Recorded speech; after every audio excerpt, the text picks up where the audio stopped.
नमस्कार दोस्तों, मैं दिव्या मनोज सिंह अपने चैनल में आपका फिर से स्वागत करती हूँ। आज का जो हॉट टॉपिक है वो है मणिपुर, क्योंकि कल अचानक से मणिपुर के सीएम एन बीरेन सिंह ने अपने पद से इस्तीफा दे दिया है। ये काफी देने वाली खबर है कि भाई अचानक से ऐसा क्या हो गया कि सीएम को अपने पद से इस्तीफा देना पड़ा। मणिपुर के सीएम को 8 तारीख को दिल्ली के विधानसभा चुनाव का रिजल्ट आया और उसके एक दिन बाद ही मणिपुर के सीएम को इस्तीफा देना पड़ गया।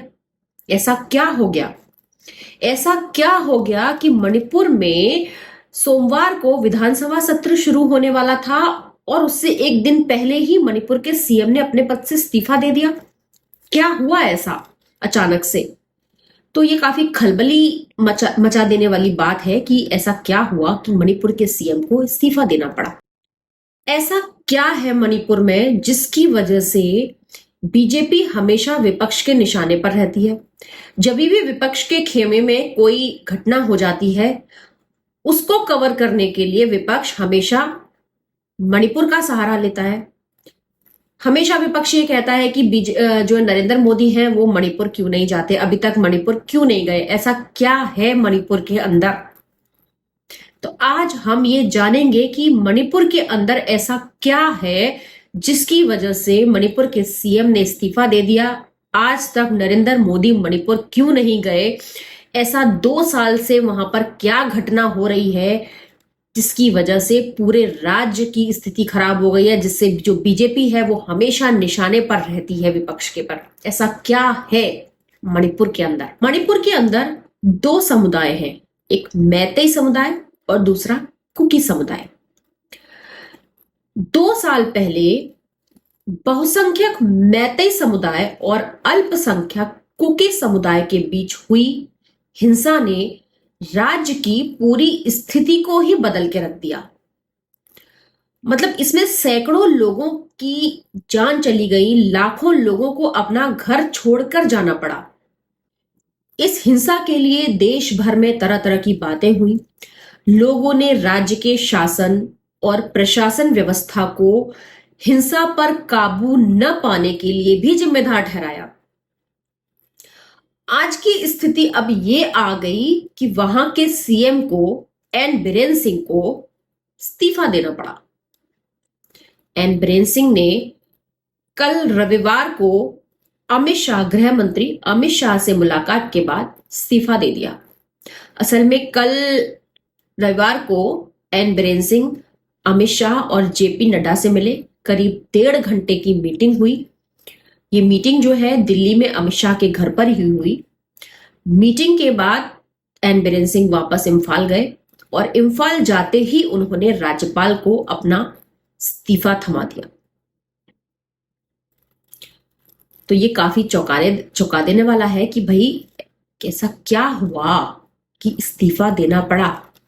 क्या बीजेपी ने इस्तीफा मांगा उनसे, या उन पर कोई और दबाव था, या उन्होंने खुद से दिया? तो पहले तो हम ये जानेंगे कि आखिरकार मणिपुर मुद्दा है क्या।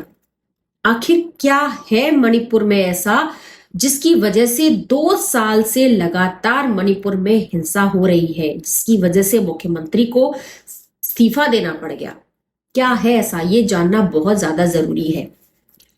तो जैसे कि मैंने आपको पहले बताया कि मणिपुर में 2 समुदाय हैं, मैतेई समुदाय और कुकी समुदाय। जो मैतेई समुदाय है वो वहां की बहुसंख्यक आबादी वाला समुदाय है। इसकी जो आबादी है वो 58 से 60% तक है। और ये जो समुदाय है वो घाटी और मैदानों के आसपास बसने वाला समुदाय है। वहीं कुकी समुदाय जो कि अल्पसंख्यक है, उसकी आबादी 40 से 42% है। और ये जो समुदाय है ये पहाड़ी जनजाति वाला समुदाय है, मतलब पहाड़ों पर बसने वाला है। तो मुद्दा ये है कि जो बहुसंख्यक मैतेई समुदाय है उसका ये कहना है कि राज्य में म्यांमार और बांग्लादेश के अवैध घुसपैठियों की वजह से उनको काफी परेशानियों का सामना करना पड़ रहा है। मतलब देखिए, वहां पर भी घुसपैठियों का ही मुद्दा है। ये मुद्दा पूरे देश का है, लेकिन वहां पर समस्या ज्यादा है घुसपैठियों की वजह से। तो उनका ये कहना है कि घुसपैठियों की वजह से उनको काफी परेशानियों का सामना करना पड़ रहा है। वहीं मौजूदा कानून के तहत उन्हें राज्य के पहाड़ी इलाकों में बसने की इजाजत नहीं है। मतलब जो दूसरा समुदाय है, कुकी समुदाय, वो उनको पहाड़ी इलाकों में बसने की इजाजत नहीं दे रहा है। यही वजह है कि मैतेई समुदाय ने हाईकोर्ट में याचिका दायर कर उन्हें जनजातीय वर्ग में शामिल करने की गुहार लगाई थी। अदालत में याचिकाकर्ता ने कहा कि 1949 में मणिपुर की रियासत के भारत संघ में शामिल होने से पहले जो ये मैतेई समुदाय था, ये एक जनजाति के रूप में ही इनको मान्यता थी, लेकिन अब नहीं है। इसी याचिका पर लास्ट 19 अप्रैल को हाईकोर्ट ने अपना फैसला सुनाया। इसमें कहा गया कि सरकार को मैतेई समुदाय को जनजातीय वर्ग में शामिल करने पर विचार करना चाहिए। साथ ही हाईकोर्ट ने राज्य सरकार को इसके लिए 4 हफ्ते का समय भी दिया। मतलब जो हाईकोर्ट है उसने सरकार के ऊपर छोड़ दिया। अब इसी फैसले के विरोध में मणिपुर में हिंसा हो रही है, क्योंकि हाई कोर्ट के फैसले को राज्य का जो जनजातीय वर्ग है वो मानने को तैयार नहीं है। वो विरोध कर रहा है कि भैया हम मैतेई समुदाय को पहाड़ी जनजातियों में शामिल नहीं होने देंगे। जनजातीय संगठनों का ये कहना है कि मैतेई समुदाय को अगर जनजातीय वर्ग में शामिल किया तो वो मतलब मैतेई समुदाय उनकी जमीनों और संसाधनों पर कब्जा कर लेंगे।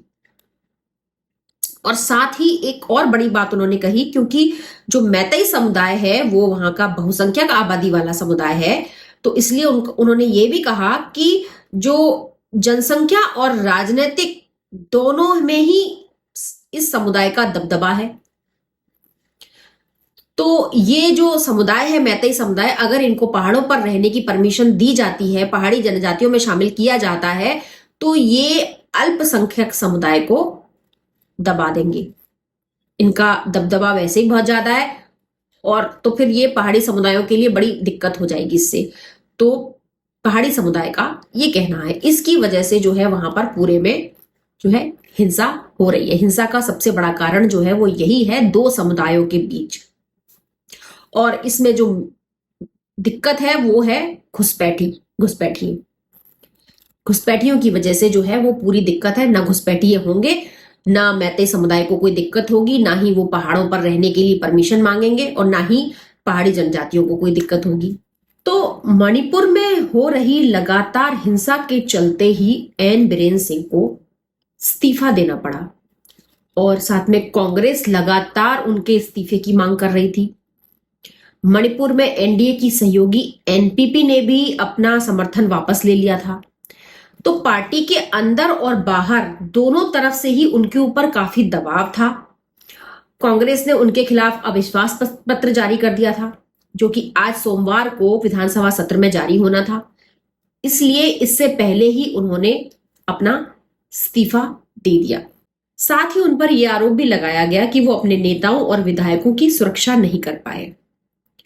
अब देखना यह है कि क्या मणिपुर में नए सीएम की नियुक्ति होगी या राष्ट्रपति शासन लगेगा। जय हिंद।